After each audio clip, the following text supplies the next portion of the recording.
e nos unindo em pensamento à espiritualidade amiga que para cá nos encaminhou, preparando todo este ambiente, vamos entrando nessa sintonia, acalmando, serenando os nossos pensamentos, entendendo que este instante, este momento em que aqui nos encontramos na casa espírita é momento de reposição dos nossos fluidos, das nossas energias físicas e espirituais. Buscando este vínculo com a espiritualidade, sabendo que os nossos protetores espirituais nos acompanham,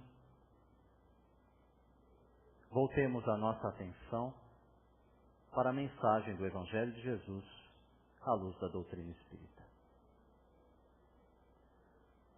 Antes de vir para cá, para iniciar a palestra, eu passei ali pela Dona Helena e disse assim para ela: hoje eu vou atender a um pedido da senhora.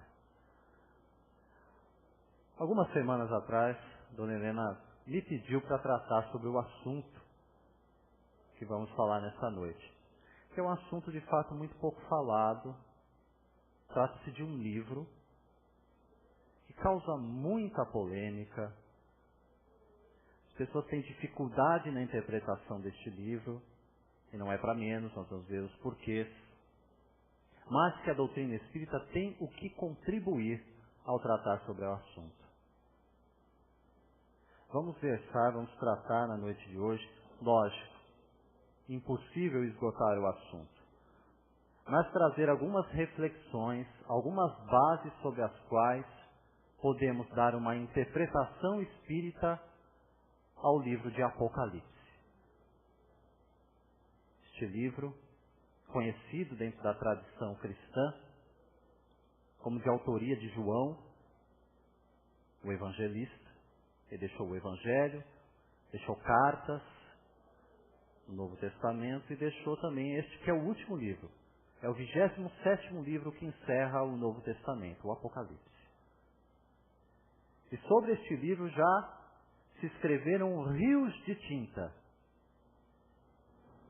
E as descrições que nós recebemos a partir das imagens captadas por João e transcritas nessa obra assustam muita gente.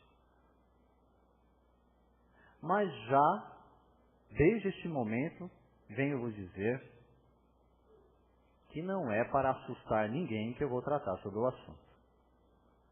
Porque a doutrina espírita vem nos trazer uma mensagem de esperança, não uma mensagem de terrorismo espiritual.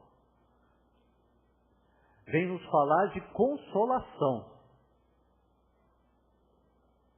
não de destruição, como se tudo se encerrasse a partir dos fatos que ali são relatados. Filmes são feitos, livros são escritos, como dizemos, muito focado nessa visão. Quando se fala em Apocalipse, as pessoas já se arrepiam, falam: meu Deus, o mundo vai acabar. Nossa mente já está ligada, quando se fala a respeito deste livro, pensando dessa maneira. Para tratar a respeito do assunto, nós vamos convidar, eu não sou bobo, é claro, sozinho eu não vou tratar do assunto, então eu vou convidar a gente gabaritada para isso.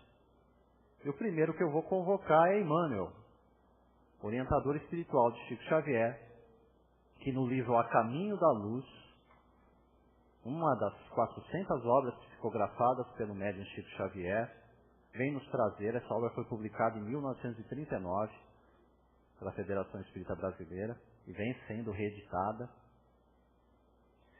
No capítulo 14 deste livro, A Caminho da Luz, tratando sobre a edificação cristã, a construção ao longo do tempo daquilo que nós chamamos de cristianismo, Emmanuel vai tratar sobre o Apocalipse de João.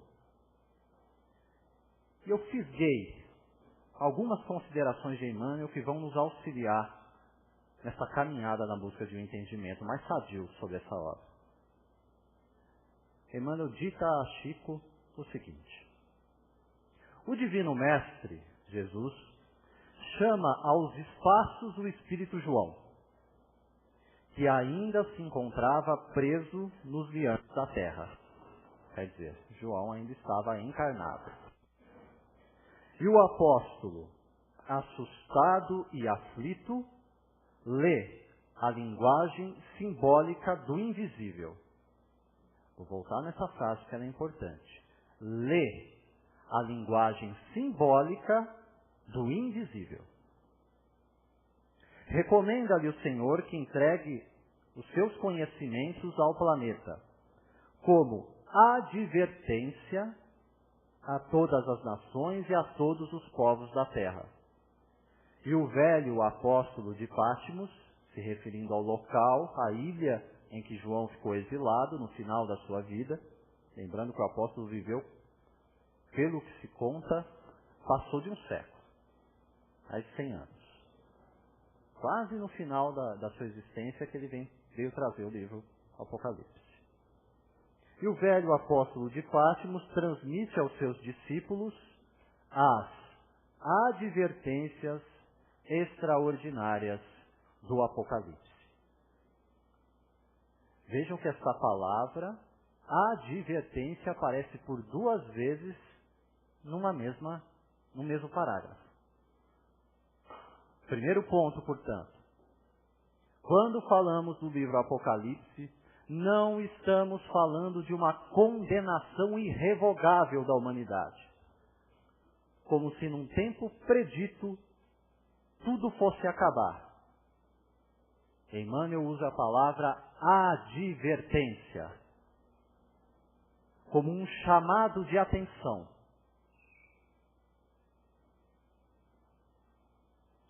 Partindo, portanto, deste entendimento,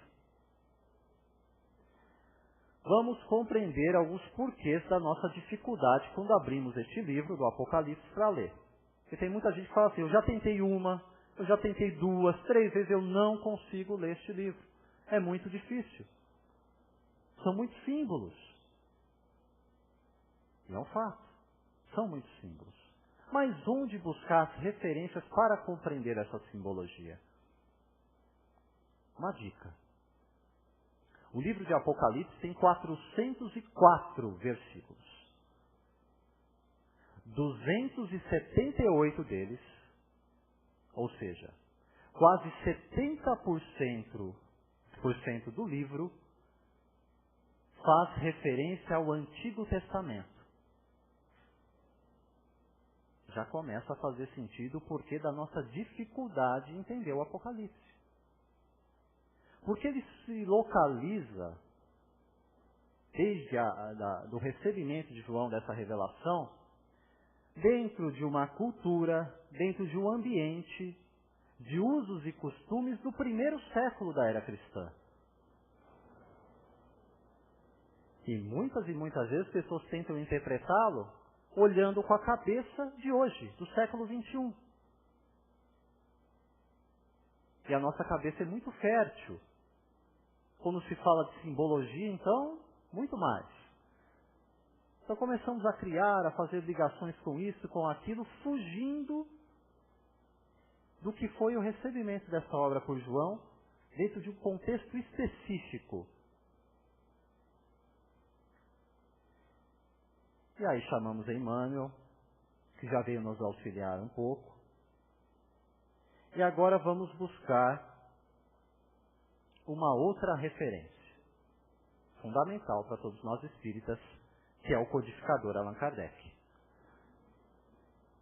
Kardec, na obra O Evangelho segundo o Espiritismo, que aqui trazemos na sua edição de bolso, ele vai fazer uma referência logo na introdução da obra. Ele escreve dentro da introdução alguns capítulos, subcapítulos, ele vai dividindo, e dentre eles tem no capítulo 3 notícias históricas. Por que Kardec escreveu notícias históricas no Evangelho segundo o Espiritismo?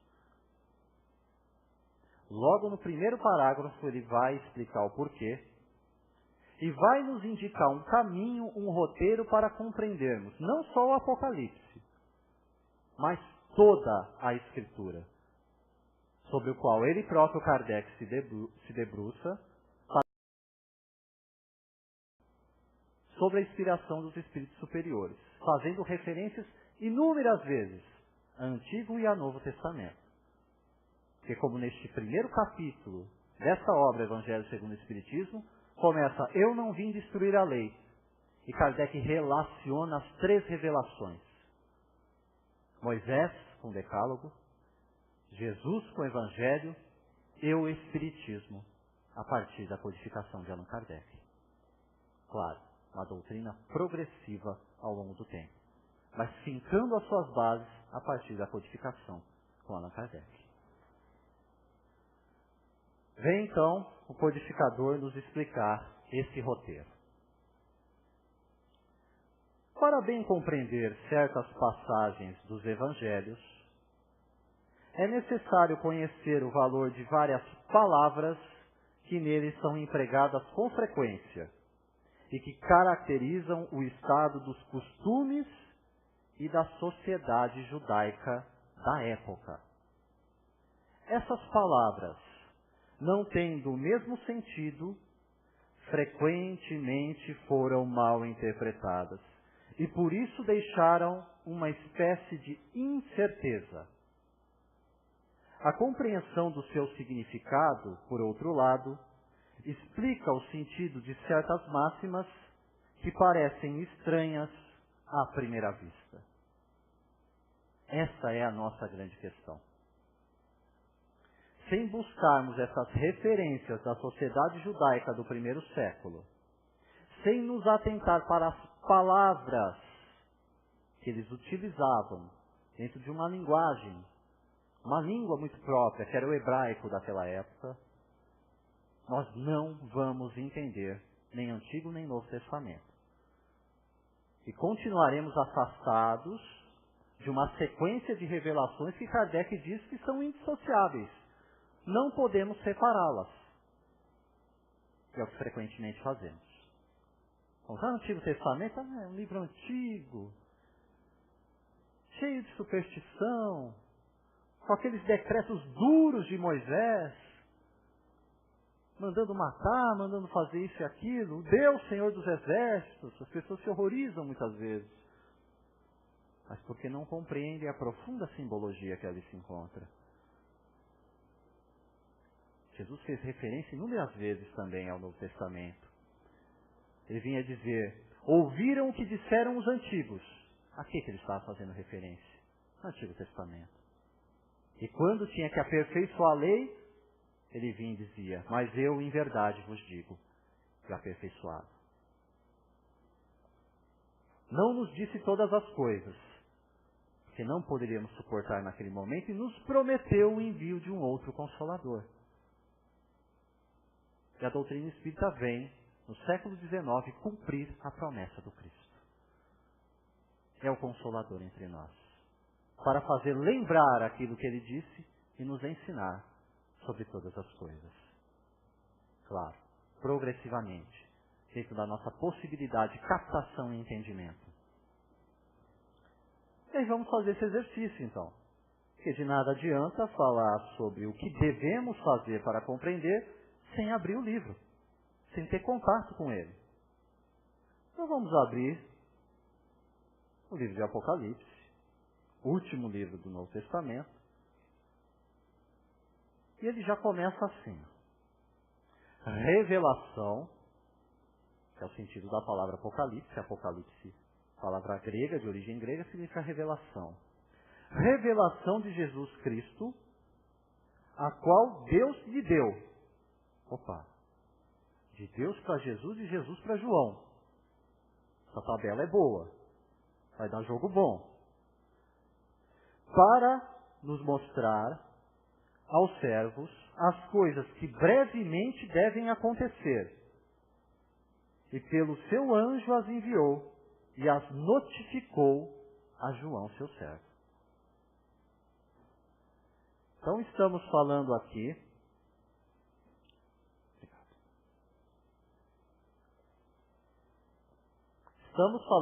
de uma revelação.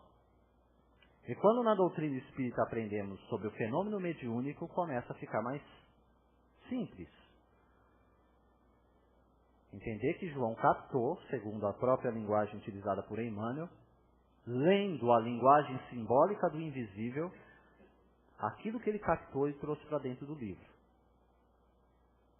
E aí cabe bem interpretar. Um exercício nesse sentido, eu vou citar. No 10º versículo, João vai escrever assim: Eu fui arrebatado em espírito no dia do Senhor, e ouvi detrás de mim uma grande voz, como de trombeta. E aí nós ficamos pensando nesse grande evento, que seria o dia do juízo final. A humanidade para, e nos dias de hoje seria fantástico, né? Porque via internet, audiência máxima. A humanidade para nesse dia, porque é o dia do juízo. É disso que está falando João? Não, não é disso que está falando João. A ideia de um julgamento único e final foi ser implantada dentro do cristianismo posteriormente, ignorando usos, costumes e tradições dos hebreus. E como é que nós sabemos disso? Consultando as tradições hebraicas. E consultando as tradições hebraicas, nós vamos encontrar um dia que dentro dessas tradições é dedicado especialmente a um jejum, a uma reflexão espiritual. Esse dia é conhecido pelos hebreus como Yom Kippur. É o nome hebraico. Yom Kippur, que significa dia da expiação, ou dia do perdão, ou dia do Senhor.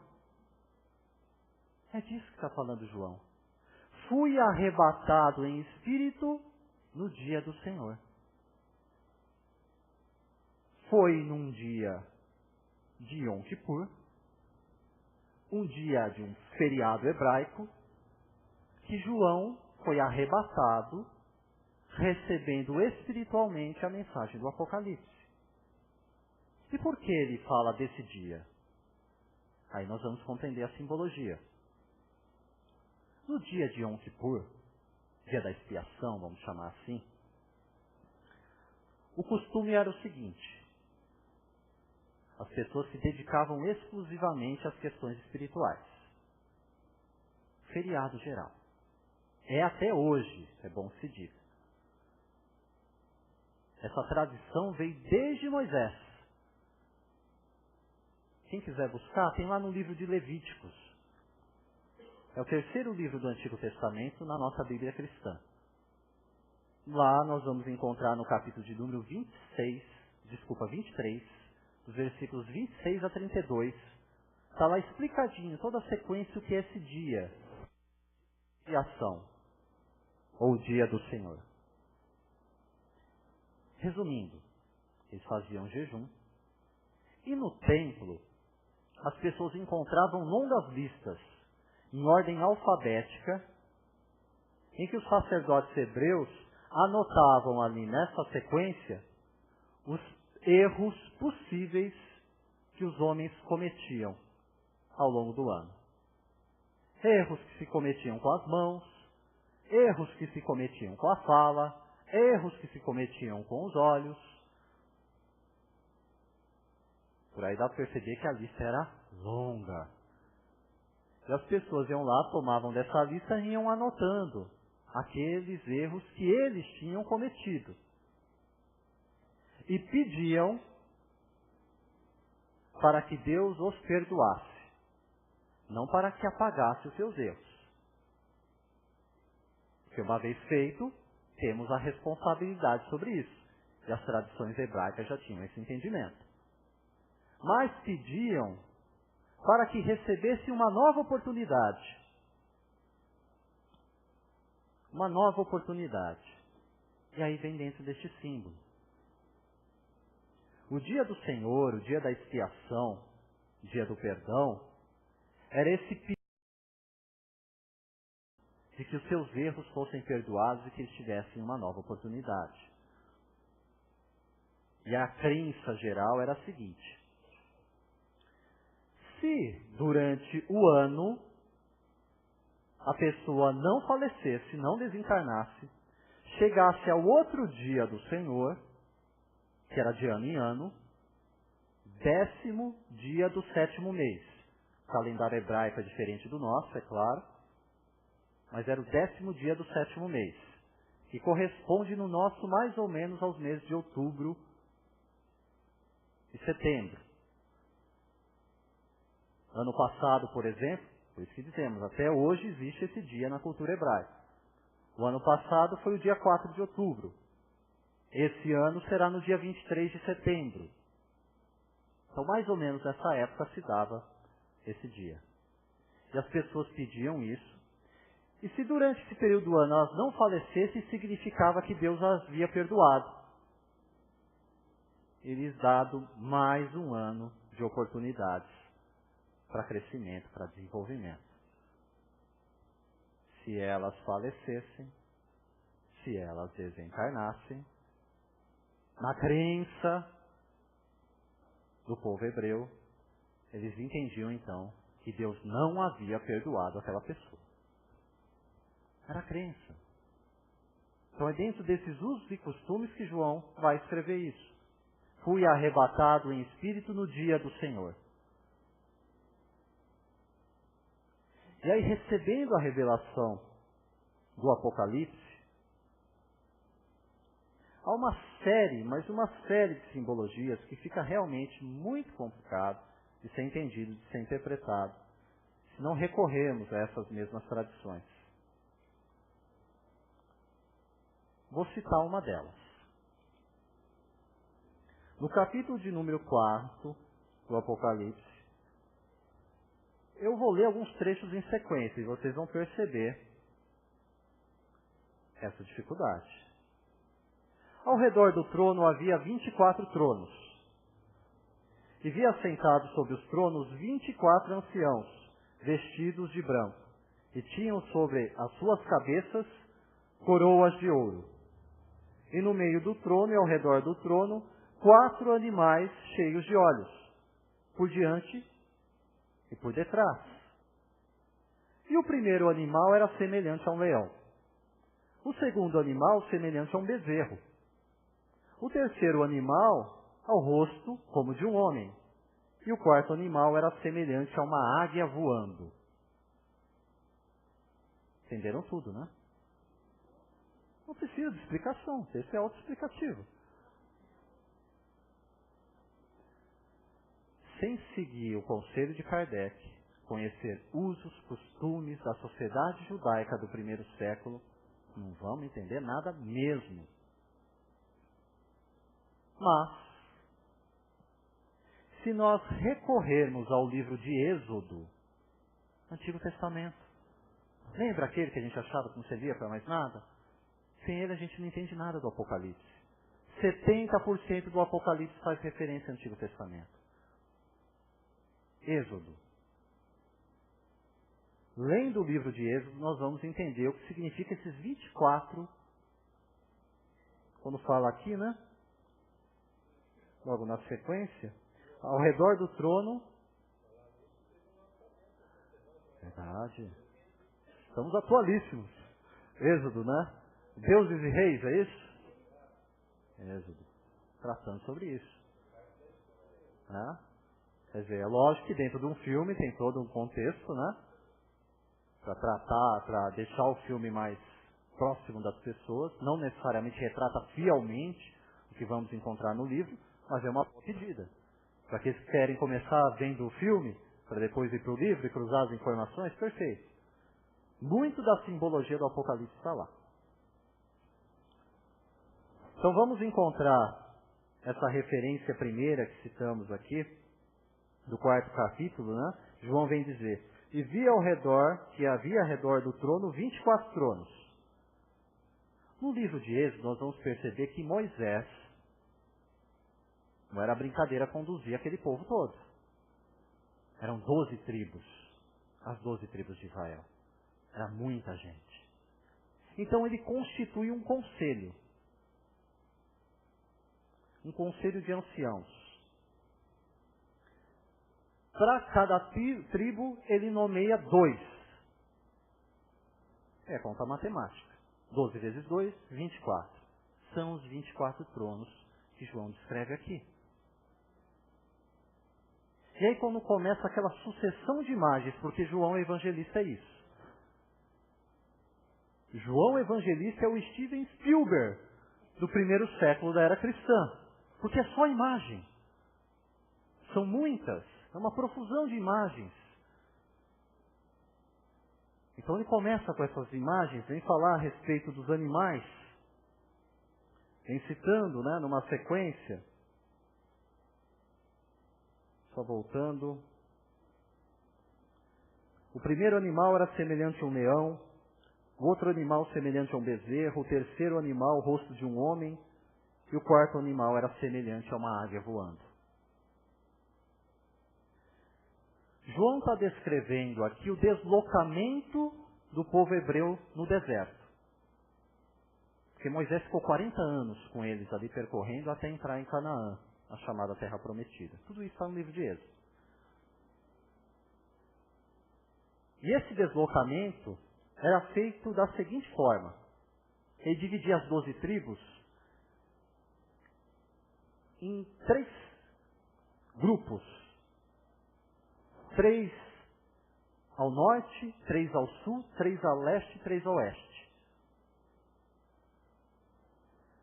A norte, tínhamos as tribos de Naftali, de Asser e de Dan. Ao sul, as tribos de Gade, de Simeão e de Ruben. A oeste, as tribos de Benjamim, de Manassés e de Efraim. E a leste, as de Judá, Isacar e Zebulon. Nomes estranhos para a gente, mas que nós vamos entender a partir do momento que compreendemos que se tratam das 12 tribos de Israel. Agrupados então em 3 partes, 3 grupos, essa movimentação, e aí o simbolismo é muito interessante. Ela se dava, lógico, quando nós pensamos numa movimentação no chão, ela se dava, se nós colocássemos ela de pé, dessa forma. Era a forma de uma cruz. 3 grupos de cada lado.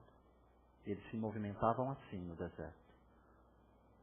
Há toda uma simbologia espiritual dentro disso. Sim, o governador espiritual da terra, Jesus, acompanhava todos aqueles acontecimentos. E mais do que isso, orientava através dos seus mensageiros Moisés em todo aquele trabalho da primeira revelação. E a simbologia do Êxodo, ela é atualíssima para nós. Êxodo significa saída. Os hebreus foram escravos no Egito por muito tempo. Quando falamos de toda essa simbologia, vamos entender então que o Êxodo é uma narrativa de um processo interior. Porque nós somos chamados a fazer neste momento esta mesma movimentação, esta mesma saída, a deixar a escravidão das paixões, dos sentidos, das imperfeições que arrastamos há milênios, para sermos conduzidos também a uma terra prometida. E aí vem a doutrina espírita nos esclarecer. Vem a doutrina espírita nos dizer o significado disso. E eu vou citar aqui para vocês, no mesmo Evangelho segundo o Espiritismo, terceiro capítulo do Evangelho segundo o Espiritismo, o item de número 19. Há uma mensagem do Espírito Santo Agostinho no ano de 1862, tratando sobre a progressão dos mundos. Primeiro parágrafo da mensagem de Santo Agostinho, ele vai ensinar o seguinte: o progresso é uma das leis da natureza. Todos os seres da criação a ele estão submetidos pela bondade de Deus, que quer que tudo engrandeça e prospere. A própria destruição, que parece aos homens o termo das coisas, não é senão um meio de atingir pela transformação um estado mais perfeito. Porque tudo morre para renascer, e coisa alguma se torna em nada. Este primeiro parágrafo dessa mensagem do item 19 do capítulo 3 do Evangelho segundo o Espiritismo, Santo Agostinho está nos descrevendo a razão de ser, o espírito da interpretação do Apocalipse. Está aqui. A própria destruição, que parece aos homens o termo das coisas, e é aí que as pessoas param quando se deparam com o livro de Apocalipse. É o final de tudo. Não é senão um meio de atingir pela transformação um estado mais perfeito. E é isto que é descrito no livro de João. Porque logo, chegando próximo ao final deste livro, no capítulo número 21, ele vai descrever a Nova Jerusalém, num simbolismo para atingir a condição dos mundos bem-aventurados. Vem dentro da sua simbologia dizer: e vi a Nova Jerusalém que descia do céu, como uma esposa enfeitada para o seu marido. Olha a beleza dessa simbologia. Porque toda a cultura hebraica vem falar sobre o casamento como uma relação, a relação mais íntima pessoal. Jesus vem contar, por exemplo, a parábola das bodas, para nos falar a respeito disso também. Da união da humanidade com Deus. É este o nosso reencontro, que é descrito no livro Apocalipse. A destruição, um meio para a transformação. Porque tudo morre para renascer, e nada se torna em coisa alguma. Está dentro do entendimento que nós temos hoje, de que absolutamente nada se perde na natureza. Então o convite que se faz é este: que façamos essa nossa viagem interior, que busquemos essa saída do mundo das aparências, é que nos perdemos inúmeras vezes. Que a nossa fé se torne de fato uma fé viva e atuante. Que sintamos a presença do mundo espiritual na nossa existência. Saibamos que somos acompanhados, consolados, orientados frequentemente.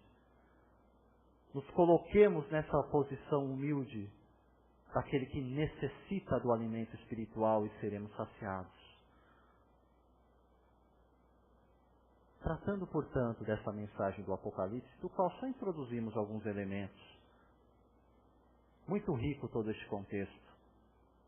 Mas nos cabe entender que todas as revelações estão entrelaçadas. E que ao Espírita cabe a tarefa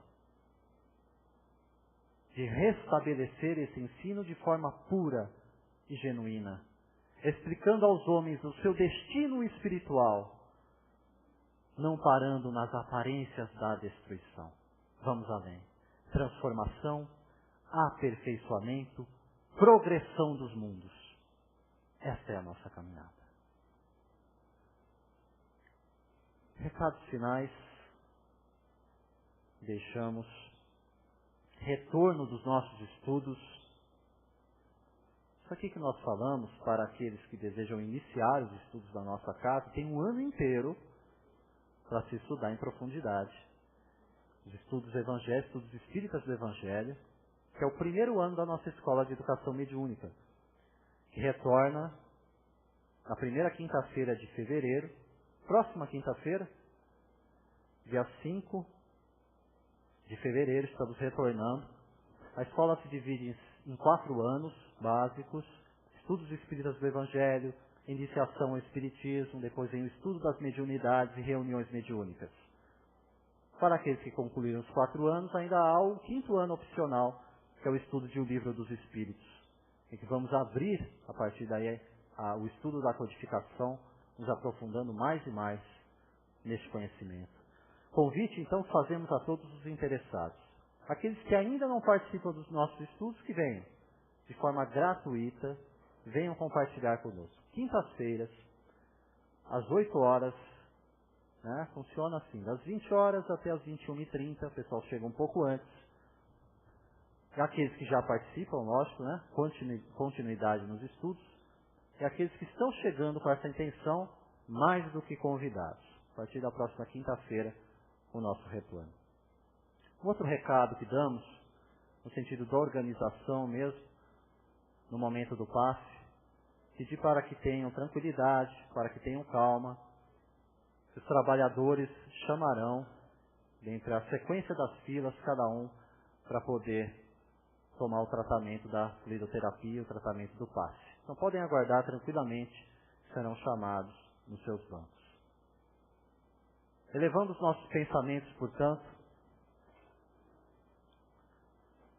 agradecendo a Deus, nosso Pai, mais essa oportunidade que tivemos. Que a partir da mensagem do seu Evangelho, da sua Boa Nova, à luz da doutrina espírita, levarmos um pouco mais dessa ciência do infinito, que é o Espiritismo cristão. E sobre as bênçãos da espiritualidade superior, que envolve esta casa, neste momento, nos coloquemos receptivos para a continuidade dos trabalhos, silêncio e sintonia. Para ao adentrarmos a câmara de passe, recebemos os fluidos que restabelecerão o nosso corpo físico e o nosso organismo perispiritual, o nosso corpo espiritual. Jesus, nosso Mestre, nosso irmão amado, amigo de todas as horas, de todos os momentos, ilumine o nosso entendimento nesta nossa longa caminhada de retorno à casa do Pai. Que assim seja, pela graça de